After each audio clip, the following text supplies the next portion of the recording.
In this video, I want to talk about how to get the most out of the natural health field. I've been in the field for about 16 years and I've seen some great results with some people and I've seen some not so good results with other people. My hope is that this video will help you on your path. One of the biggest problems I see with the healthcare field, and this goes for natural medicine and Western medicine, is that practitioners provide a specific service, but they don't help you get from where you are to where you're going. Most of the steps are left for you to figure out on your own. Now, some of the times you figure out the right steps, but most of the time you won't. This is the biggest reason I'm changing my business model. I want to be involved in helping people lay out a path completely from where they are to where they want to be. Now, this means using possibly massage, but it also means using other tools at my disposal, and it'll almost certainly mean collaborating with other healthcare practitioners as well. Now, until this approach becomes normal, you're going to be left to figure out some of the steps on your own. And let's talk about how best to do that. When there's something going on in your body, there are three systems that you may want to take a look at. There's the mechanical system, the energetic system, or electromagnetic system if you prefer, and there's the chemical system. If you have an issue in the mechanical system, there are lots of options open to you. There's massage, there's yoga, there's chiropractic care, personal training, physical therapy, and on and on and on. Now, most of those things will also kind of incidentally help you with your energetic system. Some of them more directly than others. But if you have a specific problem in the energetic system, I'd really recommend finding a good acupuncturist. Now, with the chemical system, there's usually big gains for most people to have just by making some simple changes in their diet and adding a supplement or two. If there's something more complicated going on, finding a naturopath is a really good option, or a natural-minded Western practitioner. With all those methods I just listed, finding a quality practitioner is key. The person is more important than their field. A good person in any one of those fields can be amazingly helpful to you, and a bad practitioner will almost certainly not be helpful for you, regardless of how helpful that field itself may be for you. Now, most of my experience has been with massage, so let's talk about that.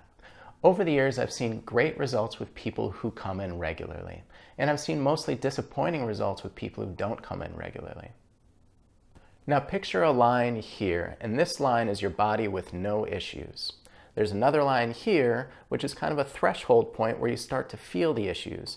Now, most of us live our lives in the period between these, where there are things going on and things that could be worked on, but it hasn't gotten to a point where we really start feeling pain or really notice it yet. And that's kind of where we want to be. Now, when you cross that threshold, you start getting pain. This is where most people will start to look for treatment. And when the symptoms go back below that threshold, they'll pretty quickly forget about what got them below that threshold.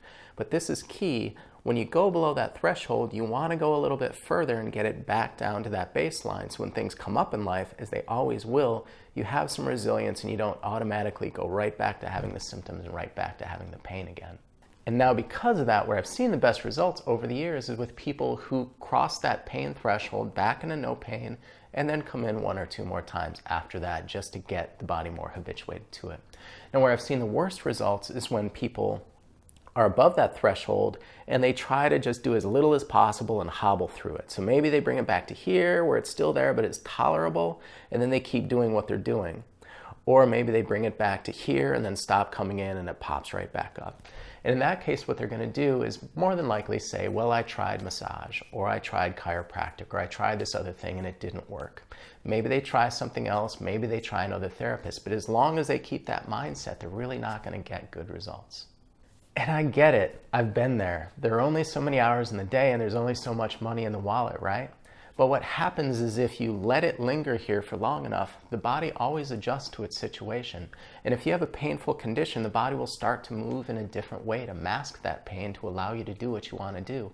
And now, when you seek treatment, now not only do we have to deal with that initial problem, we have to deal with the body's response to it.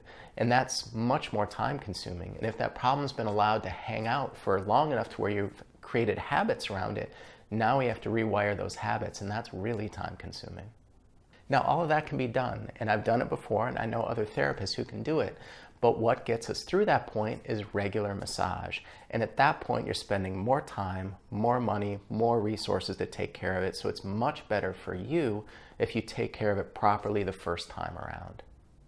If you're an athlete, you may have to come in regularly as long as you're doing that athletic activity just to keep you below the pain threshold.